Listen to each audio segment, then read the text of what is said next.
They say I wouldn't do it like I won't. They say I couldn't do it and they feel. They say I wouldn't do it and I fold. They say I couldn't do it and I did. I'm a champion.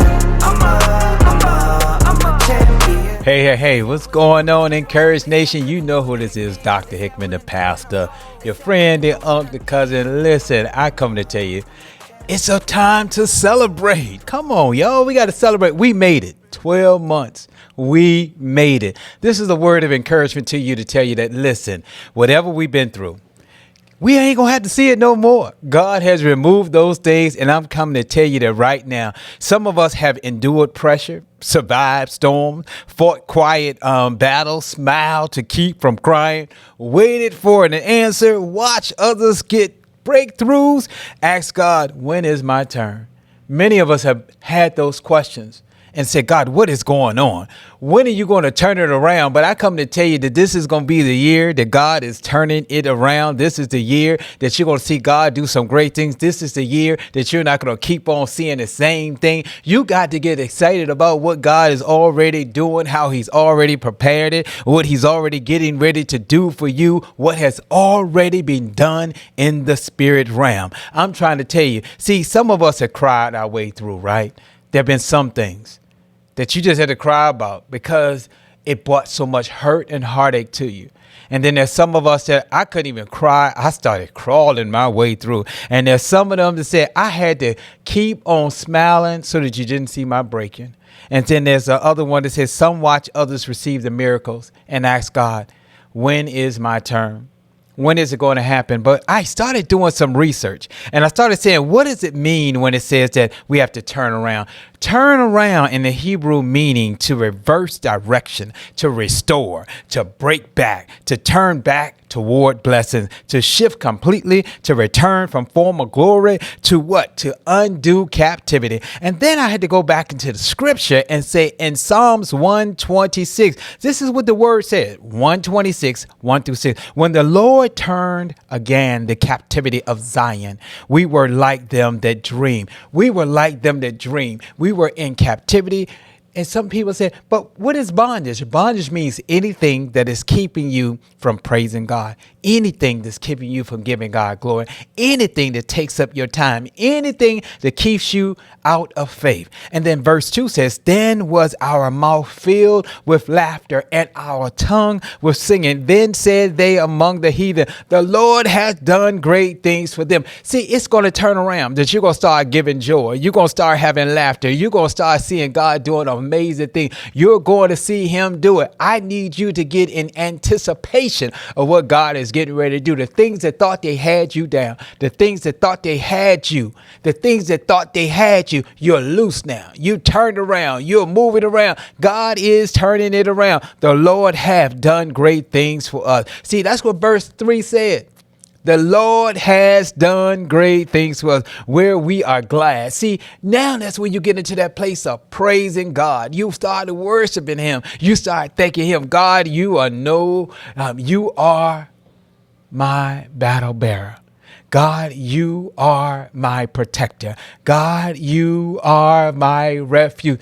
God, you are my high place. God, you are more than enough. And then 4 says this, they that sowed in tears shall reap in joy. You getting ready. Let every tear that you shed, joy is coming. Joy is coming in the morning. Come on now. And then 5, it says, they that sow in tears again shall reap in joy. And then 6 says, they that go forth and weepeth, beareth precious seed, shall doubtless come again with rejoicing, bringing the sheaves with them. Listen, it's coming again. Everything you've been through, everything you've gone through, God said right now it's coming again. He's going to restore. He's going to renew. And this is what our new year is. It is about us now being able to see some things that we could not see before. God is taking us to places we do not know. But guess what? He is a God of more than enough. And you have to understand that what I had to do was go back and say, God, how many days do we have? How much time do we have left? He said, son, look at it.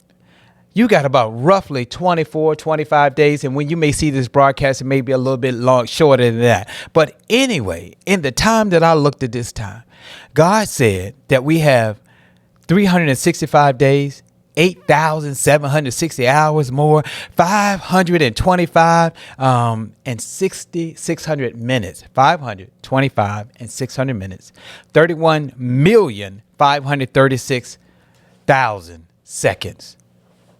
That's what I'm going to do for you next year. There's no leap year there. 365 days. That's how I'm going to do what I'm going to do. You're going to have that much time. That means I have the opportunity to do so many things for you in the upcoming year. But I want to tell you, it's just not over yet. You got to think, roughly, when I did this broadcast, it's like 24 days left, 590 total hours left, 35,420 total minutes. And then there's 2.1 million total seconds still left on the clock. I'm trying to tell you, God said I still got time on the clock. Who is that that's going to say, God, you still got time on the clock? It's not over. Greater things are happening. This is why I can rejoice, because when I started in January, I had no idea how I was going to finish in December. But listen, I've gone through some mountains. I've gone through some valleys. I've gone through some hills. I've gone through some dry places. But come on now, you are shining like pure gold. God has been good to you. He's gotten you through. And there were some things you had that God had to shake loose. Some things God had to tear you apart because you would not let it go.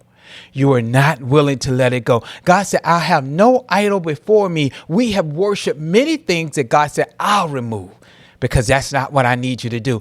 This is about kingdom now. When we get into kingdom assignment, we understand that it's about the glory of God. It's about the power of God that works what? On the inside of us. It's about everything working for our good, but it's the power that works on the inside of you. It's what are we going to do with our power? It's what are we going to do with our glory? Are we going to use our power and our glory to talk about what God ain't do, what he can't do, what he's not going to do? No. We got to use that to say, God, you're more than enough. God, you're my provider. God, you're able. God, you're my turnaround. God, you're doing it. God, you're in the midnight hour. See, because when Paul and Silas was there, they were in the middle of nothing, right? They were in the middle of captivity. But God said, I can send an angel at any moment, at any time, to break anything that man thinks he has against you. When man thinks he has you locked, God says, I set you free. When man thinks he has you locked, God said, I've set you free. You got to buy into your freedom. That's why we walk in faith. That's why we call it into existence, because what we see is greater than where it is. It's the invisible things. It's the impossibilities that you got to have faith in. It is what you think God has. I need you right now. This is your new declaration. God is more than enough. God is turning it around. I've got another chance. I've got another season. I'm not going to use my mouth as a weapon against me. I am going to use my mouth as a weapon to propel me into the next decade, to propel me into what God has, to propel me into what God already has for me. Be strong and courageous. Come on, Joshua 1:9. Be strong. Be courageous. Know that God has not left you or forsaken you. Many times we had to go into isolation because that's where God said, I do my best work. It's when you don't know. It's when I do know that God is in the midst of what we're going through. This is when you have to trust God. This is when the prayer team prays from the outside, but God is going on the inside. He's working things new. He's turning things around. He's getting you a new perception of who he is.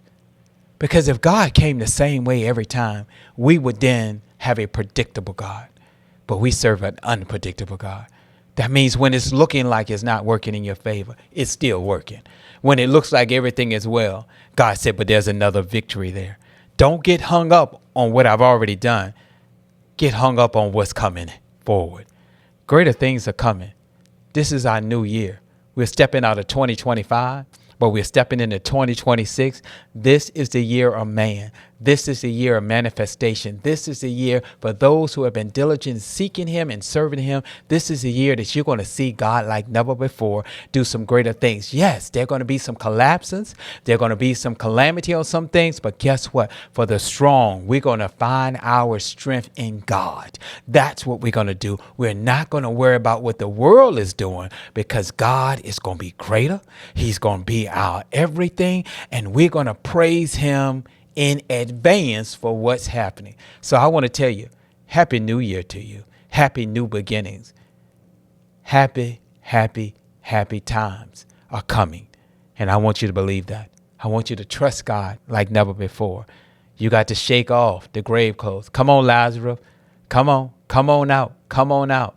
They thought you were dead, but God said you shall live and not die. You shall live and not die. The enemy wanted to kill you. You shall live and not die. The enemy wanted to bring calamity against you. You shall live and not die. The enemy wanted to take you out. You shall live and not die. The enemy wanted to take you out. But God said, you shall live and not die. I love you. Encouraging word. God bless you. Enjoy. Get excited. All right.